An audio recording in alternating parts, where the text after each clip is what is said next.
I know it's not easy, but how do you guard Harden, and how do you keep him off the foul line? Very few teams do it. There's a reason why he's so good. He uses his body well. He's tremendous skill. He's as good of a passer off of pick and rolls as he is a playmaker for himself. And then he seeks the matchup that he wants. You just try to guard him as hard as you can without fouling, which is easier said than done. He's got great body control in the midst of the chaos of the game. He can be moving at his own pace with the world's best athletes flying around him, and he just kind of picks his time and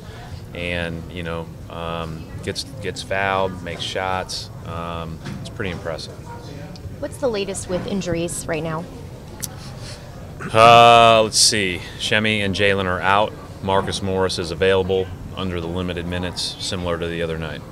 With Jalen, he was out here shooting with a brace on that right knee. Is that something he's going to be playing with when he does return, or? I have no idea. Yeah, I don't know the answer to that. But they said he's feeling better, but he still hasn't loaded that knee in a game-like scenario. Does the starting five remain the same with Marcus? It does. Reports, I guess Houston's bringing in Gerald Green. Yeah. Just in terms of, him, what he did for you guys last year, and was there ever any talk of, when you had that last roster spot, maybe bringing him back in here? Well, I think obviously he's a guy that can score the ball. He's a guy that's been doing it for a long time. He was fun to have around, and he's a big reason why we advanced out of the first round. I thought that him starting in that Bulls series and spreading the floor and being able to guard up a spot. He was matched up with Mirotic, which we can all recognize no easy task, right? Mirotic is a good player, and so Gerald's a really accomplished guy. I think makes a lot of sense. He fits perfect for how they play, and I wish they would have waited till tomorrow. But I'm really happy for Gerald. And I talked to him a little bit before. How would you characterize their three-point shooting game, Houston's? I mean, it's elite. They take shots that are high efficiency shots, fouls. They get to the foul line. They take layups and they take threes. Especially with Paul out of the lineup, it's even more so.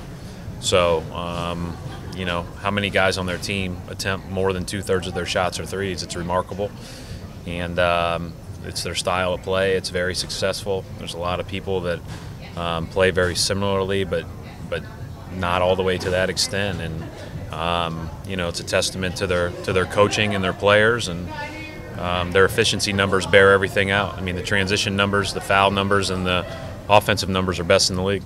Is it any different than the way Golden State shoots threes, or are there totally different offenses as far as how they go about it?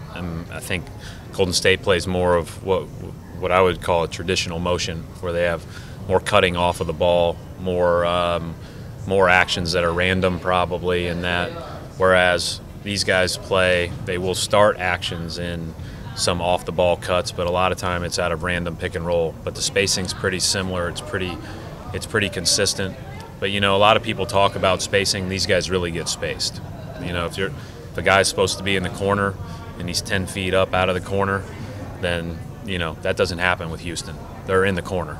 They are spaced to the nth degree, and again, that's a real testament to all that they do. Brad, with Anthony Bennett going to the Red Claws today, what are kind of the benefits of having a guy with experience that you guys can have a close look at it if you want? And I guess what's that about him as a player when he's around? He's still so young. Well, I think the biggest thing is that it's a great opportunity for the player, first and foremost. We all know that the G League is being evaluated every day by every team's scouts.